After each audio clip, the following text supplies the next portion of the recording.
దర్శనం చేసుకునేటప్పుడే ప్లాన్ చేస్తారు. దొంగ బుద్ధి తీయలేదు. అది చూపించండి అండి సీక్రెట్ కదా. ఇదే నా కరెక్ట్ పద్ధతి. అక్కడ మీడియా ఉంది, మీడియాకి దగ్గర చూపిస్తామని రండి. మొత్తం డీటెయిల్స్ అన్ని ఉన్నాయి. పోలీసులు వచ్చారు.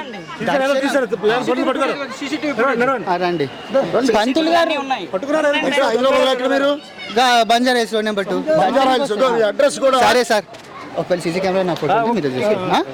కానీ దర్శనంకి వచ్చిన వాళ్ళకి ఇలా ఇబ్బంది పెట్టడం కరెక్ట్ కాదు.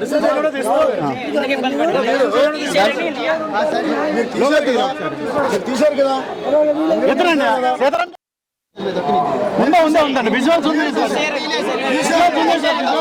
మీరు మొదటిసారి కాదు బలరాం గారు ఆధార్ కార్డు తీసుకోండి.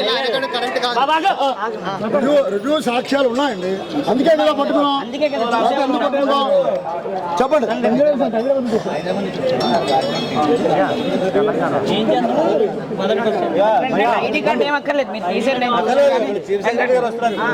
వచ్చేవాళ్ళు కూడా ఉన్నారు.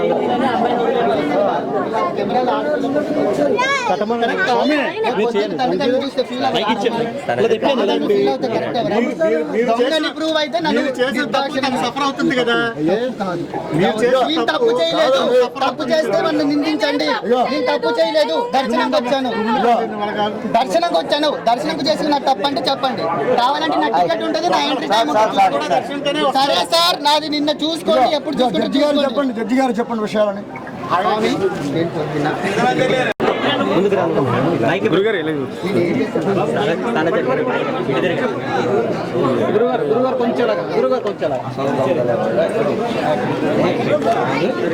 అందరినీ అనుమానించిన తప్పడం. అనుమానించి మనకి చేసే పద్ధతి. నన్ను రుజువు చేయాలి. న్యాయం చెప్పాలండి. మీరు ఏం చేస్తుంటారు? నేను వ్యాపారం ఇక్కడ మా ఎంక్వైరీ చేయండి.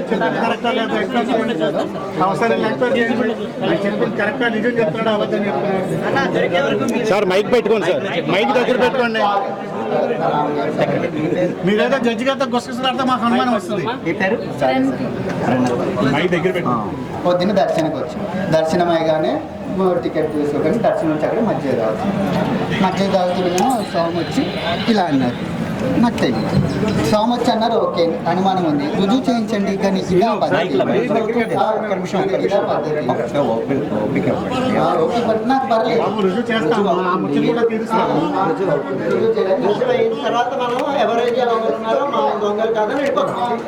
నా మనసు నాకు తెలుసు. నేను ఎంతసేపు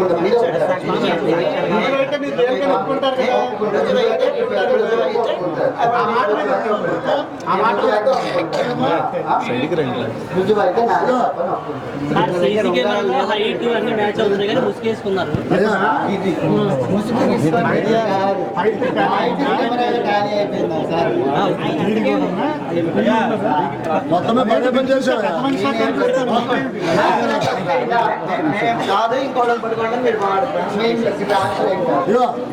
నువ్వేం చేస్తున్నావు? ఉద్యోగం? అది ఈయన వ్యాపారం చేస్తున్నావు.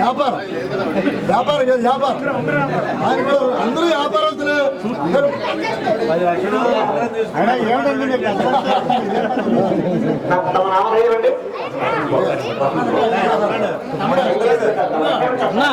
నేను సాయి గారు మనసులో ఉన్నాం సార్. వచ్చండి. మన ప్లాన్ కాదు.